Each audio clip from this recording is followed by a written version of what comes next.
प्रिय दर्शकों, इस वीडियो में मैं आपको भीष्म पितामह और दानवीर कर्ण के मध्य हुए महत्वपूर्ण संवाद के बारे में बताने वाला हूँ। लेकिन उससे पहले मैं आपको एक महत्वपूर्ण बात बताना चाहता हूँ।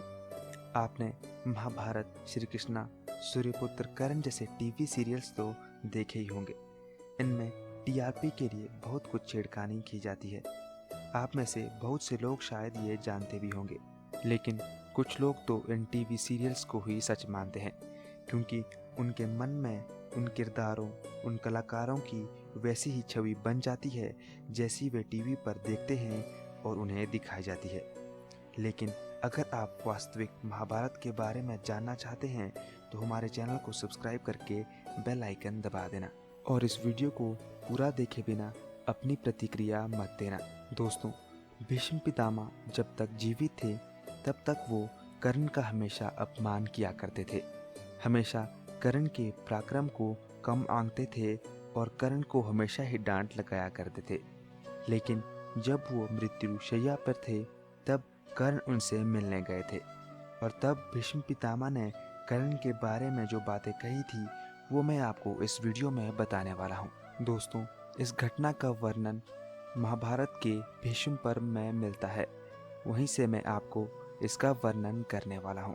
कर्ण ने भीष्म पितामह के पास पहुंचकर भीष्म पितामह को प्रणाम किया और कहा, जिसे आप सदा द्वेष भरी दृष्टि से देखते थे, मैं वही राधे कर्ण आपकी सेवा में उपस्थित हूँ। यह सुनकर पितामह भीष्म ने अपनी पलकें झपकाकर धीरे से कर्ण की ओर देखा। इसके बाद पहरेदारों को वहां से हटा दिया। फिर जैसे पिता पुत्र को गले लगाता है उसी प्रकार उन्होंने कर्ण को गले लगा लिया और कहा, यदि तुम मेरे पास नहीं आते तो तुम्हारा कल्याण नहीं होता। तुम राधे के नहीं बल्कि कुंती के पुत्र हो। तुम्हारे पिता अधिरथ नहीं सूर्य हैं। यह बात मुझे व्यास जी और नारद जी से ज्ञात हुई है। यह बिल्कुल सही बात है, इसमें तनिक भी संदेह नहीं है। मैं सच कहता हूँ, तुमसे मेरा तनिक भी द्वेष नहीं है। तुम अकारण ही पांडवों पर आक्षेप करते थे, अतः तुम्हारा दुस्साहस दूर करने के लिए ही मैं तुमसे कठोर वचन कहता था। दुष्टों की संगत करने की वजह से तुम्हारी बुद्धि गुणवानों से भी द्वेष करने लगी है। इसी कारण कौरवों की सभा में मैंने तुम्हें अनेकों बार कटु वचन सुनाए हैं। मैं जानता हूँ युद्ध में तुम्हारा पराक्रम शत्रुओं के लिए असहाय है। तुम ब्राह्मणों के भक्त हो, शूरवीर हो और दान में तुम्हारी बड़ी निष्ठा है। मनुष्यों में तुम्हारे सम्मान दूसरा और कोई गुणवान नहीं है। बाण मारने में, अस्त्रों का संधान करने में और अस्त्र बल में तुम अर्जुन और श्री कृष्ण के समान हो। तुम धैर्य के साथ युद्ध करते हो, तेज और बल में देवताओं के तुल्य हो। युद्ध में तुम्हारा पराक्रम मनुष्य से कहीं अधिक है। पूर्व काल में तुम्हारे प्रति जो मेरा क्रोध था उसे मैंने दूर कर दिया है। अब मुझे निश्चय हो गया है कि पुरुषार्थ से देव के विधान को नहीं टाला जा सकता। पांडव तुम्हारे सहोदर भाई हैं। यदि तुम मेरा प्रिय चाहते हो तो उनके साथ मेल कर लो। मेरे ही साथ इस वैर का अंत हो जाए और भूमंडल के सभी राजा आज से सुखी हों। इस पर दानवीर कर्ण ने कहा, आपने जो कहा कि मैं सूत पुत्र नहीं हूँ, कुंती का पुत्र हूँ, मुझे भी ये मालूम है, किंतु कुंती माता ने मुझे त्याग दिया था और सूत ने मेरा पालन पोषण किया है। आज तक दुर्योधन का ऐश्वर्य भोगता रहा हूँ, अब उसे हराम करने का साहस मुझ में नहीं है।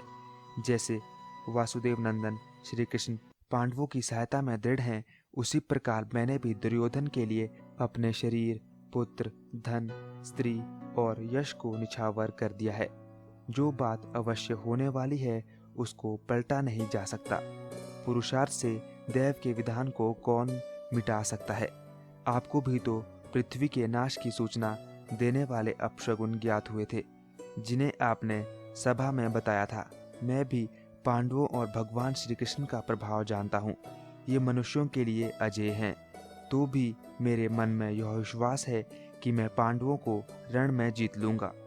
यह वैर बहुत बढ़ गया है, अब इसका छूटना कठिन है। इसलिए मैं अपने धर्म में स्थित रहकर प्रसन्नतापूर्वक अर्जुन से युद्ध करूँगा। युद्ध करने के लिए मैंने निश्चय कर लिया है। अब आप आज्ञा दें। आपकी आज्ञा लेकर ही युद्ध करने का मेरा विचार है।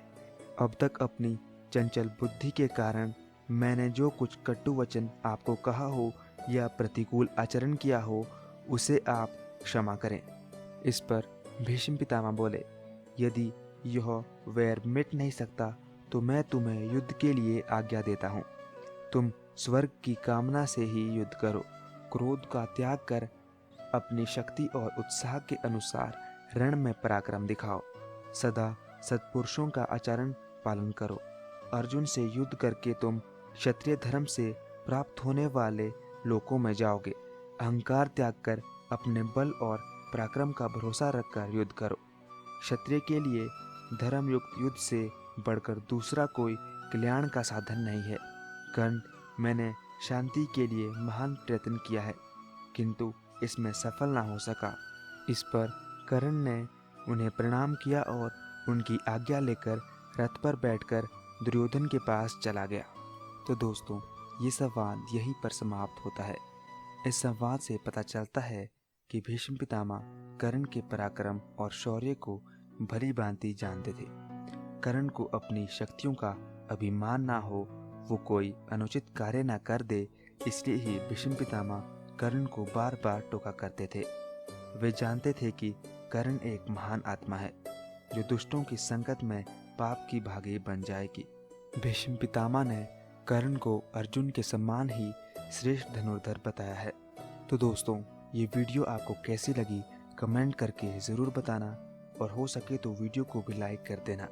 और ऐसी ही महाभारत से जुड़ी वीडियोस देखने के लिए हमारे चैनल को सब्सक्राइब करके बेल आइकन दबा देना। मिलता हूँ आपसे अगली वीडियो में, तब तक के लिए नमस्कार।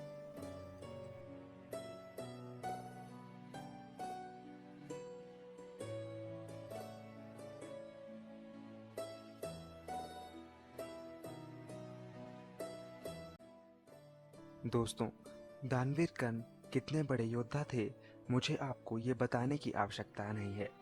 दानवीर कर्ण ने ये जानते हुए भी कि उसके साथ इंद्रदेव छल कर रहे हैं, अपने दिव्य कवच और कुंडल भी दान कर दिए। लेकिन दोस्तों, क्या आप जानते हैं कि कर्ण ने अंतिम दान क्या और किसे दिया था? दोस्तों, कर्ण जब भूमि पर पड़े अपनी अंतिम सांसें ले रहे थे, तो उस समय भगवान श्री कृष्ण ने दानवीर कर्ण की परीक्षा लेनी चाहिए और उस समय कर्ण से दान मांगा। कर्ण के पास उस समय कुछ भी दान करने के लिए शेष नहीं था, क्योंकि उनके पास जो कुछ भी था वो पहले ही दान कर चुके थे। कर्ण ने बिना ज़्यादा समय गंवाए अपने मुख से सोने के दांत तोड़कर भगवान श्री कृष्ण को दे दिए। भगवान श्री कृष्ण कर्ण की महानता से बहुत प्रसन्न हुए और उन्हें वैकुंठ धाम प्रदान की।